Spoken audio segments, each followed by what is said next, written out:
Voici le Lenovo ThinkPad L15, l'un des meilleurs ordinateurs de Lenovo.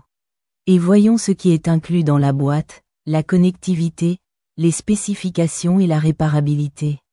Mais d'abord, abonnez-vous à la chaîne car je présente de nouveaux produits chaque semaine. Alors, commençons par ouvrir la boîte pour voir tout ce qui est inclus. Et à l'intérieur de la boîte de cet ordinateur, il y a une enveloppe avec le manuel d'utilisation, une boîte avec des accessoires, et l'ordinateur, qui est protégé à l'intérieur d'un sac pour éviter les rayures.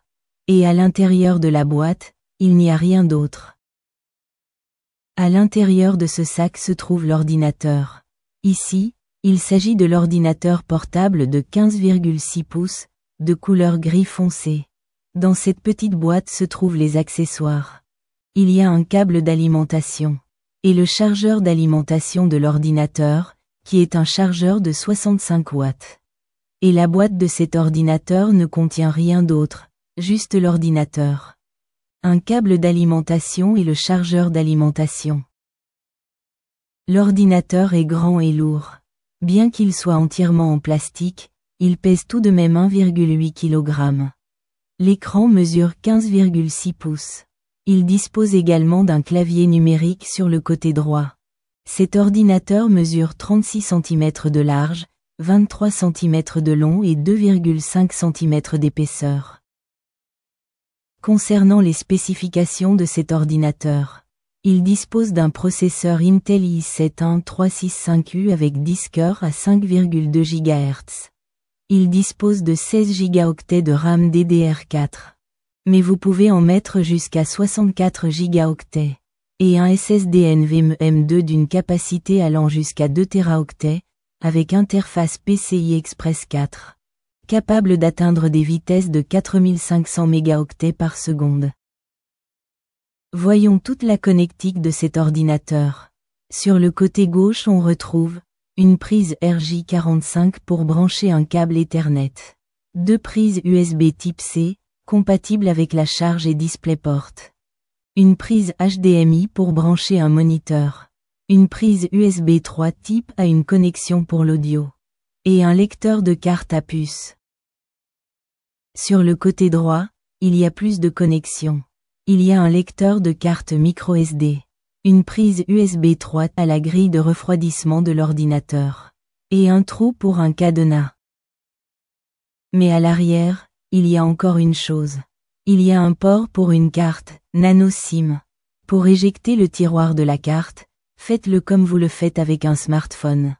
Et puis, il suffit de retirer le tiroir du porte-carte. Et ici, vous pouvez placer une carte, nano SIM, pour connecter l'ordinateur à Internet via les données mobiles. Et voilà, c'est tout ce qui concerne la connectivité physique de cet ordinateur portable. Mais regardons maintenant à l'intérieur de l'ordinateur pour voir dans quelle mesure il est réparable et évolutif. Et donc, voici l'intérieur de l'ordinateur.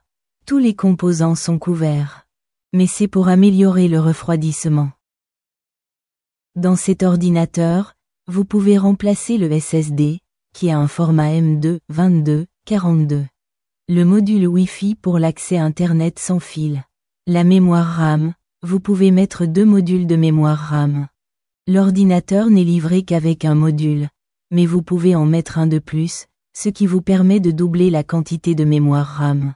Vous pouvez également remplacer la batterie si elle cesse de fonctionner. Mais vous pouvez également augmenter la capacité de stockage en ajoutant un SSD supplémentaire. Car vous avez de la place pour installer un autre SSD d'une taille de 42 mm. Et c'est donc tout ce qui fait l'évolutivité et la réparabilité de cet ordinateur.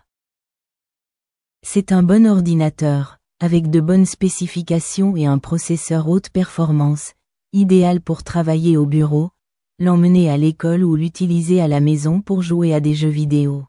Et avec la possibilité de mise à niveau et de réparation, vous pouvez le réparer s'il tombe en panne, ou vous pouvez ajouter plus de capacité SSD et ajouter plus de mémoire RAM.